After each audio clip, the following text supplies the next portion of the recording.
Thanks for tuning in to the cfsr Sports Report, driven by Stevenson Automotive Group. We've got a big week. We've got lots of high school highlights. We're going to be joined by Wilmington Sea Dogs coach Dale Cole.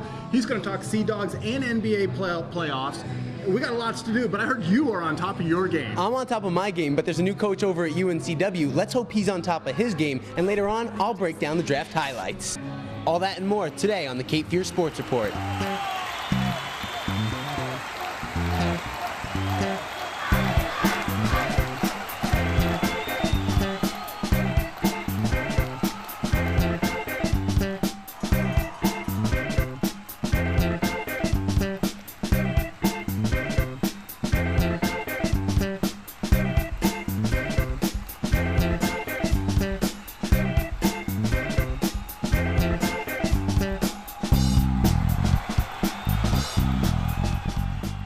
Welcome to the cfsr Sports Report, driven by Stevenson Automotive Group. We're here at Hell's Kitchen. I'm Jesse Jones. I'm Joe Messeri, and it's been 70... I lost count. Days and counting, yeah, since UNCW had a basketball coach. But it's over.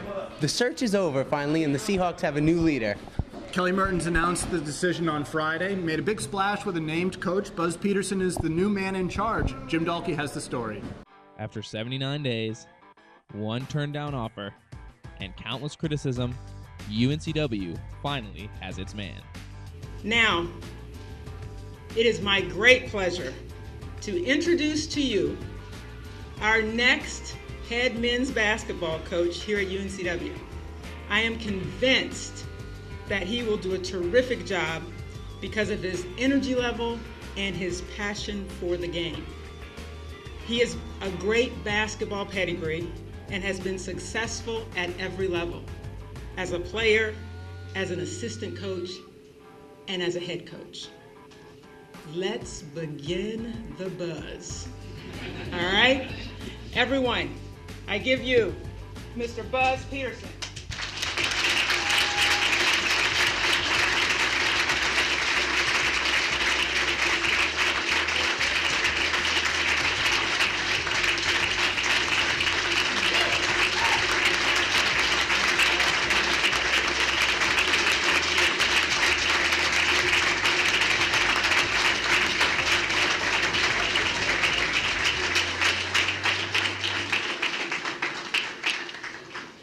Hey, it even fits good. It'll take time to tell if this was truly a good fit between UNCW and Buzz Peterson, but for now, things are heading in the right direction.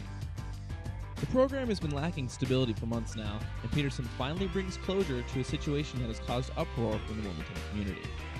This opportunity at UNC Wilmington is something I've looked at for a long time, and it's just when I knew the opportunity and it was open, didn't know quite how to get my feet in the door, whatever, but it's something I've always been looking at in the past several years.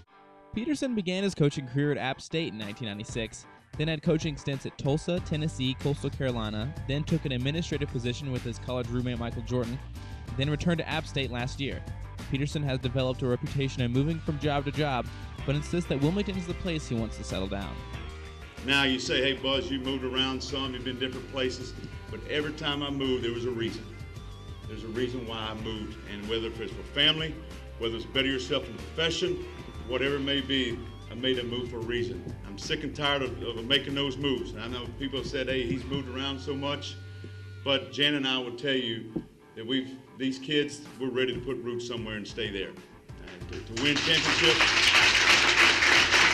Conroy settles into Wilmington with a 5-year deal worth $435,000 the first year and a $10,000 raise each year after that. That's over $250,000 more than the contract extension Moss signed in 2007.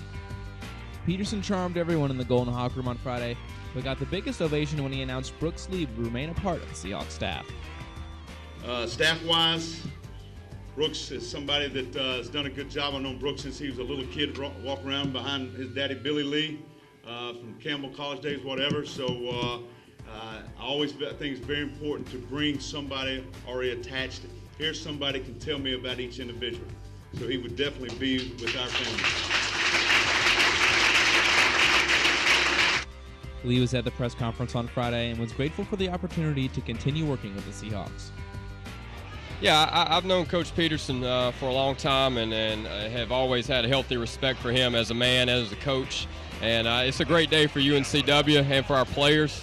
I'm extremely excited to get the opportunity to work for him, and there won't be a day that I won't run through a wall to prove my loyalty to him, and I'm very appreciative. Forward John Fields was also at the press conference on Friday, and he breathed a sigh of relief knowing the Seahawks finally had a head coach. It's relief. I mean, you always want to have somebody to lead you in the battle. I mean, he's a great guy, and I'm glad the search ended up with him. I mean, it was no better. I mean, if the search took a little long, it's all right that we got the right candidate to fill the shoes that this position needs as men's basketball coach. Now the town of Wilmington and the Seahawks players can rest easy, knowing a head coach is in place and the program can move forward. And as AD Kelly Merton said, let's begin the buzz. For the Cape Fear Sports Report, I'm Jim Dalkey. Thanks, Jim. Well, it's good to know that the Seahawks search is finally over. Buzz Peterson's the man for the job. It's nice that they got their man. We just want to know, why didn't they get him sooner? The search is finally over. We can move forward, look ahead to playing basketball, and not worrying about who's going to lead the team. To Tealer pastures? To hopefully Tealer pastures. All right, well, we've got plenty more still ahead on the Cape Fear Sports Report. Later on, I'll break down the NFL draft, and we'll sit down with Wilmington Sea Dogs coach Dale Cool. But next, we're going to go and look at some high school highlights. You're watching the Cape Fear Sports Report, driven by the Stevenson Automotive Group.